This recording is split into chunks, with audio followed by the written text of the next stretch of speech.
Hello, আমরা এখন যাচ্ছি নাপিতাঝরা ঝর্ণা। আমার সাথে আছে আমার এক কলিগ মেহেদি ভাই। এই আমার সাথে আছে আরও এক কলিগ। হ্যালো বলেন। হ্যালো।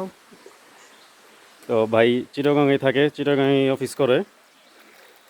তো ভাইকে ফোন দিয়ে আসা এখানে। আমরা এই দুর্গম রাস্তাটা পার হয়েই যাব। তো রাস্তাটা খুব সহজ না, মোটামুটি একটু মেহেদী ভাই কঠিনই। অলরেডি উঠে গেছে। তো আমাদের হাতে বাস আছে, সমস্যা নাই।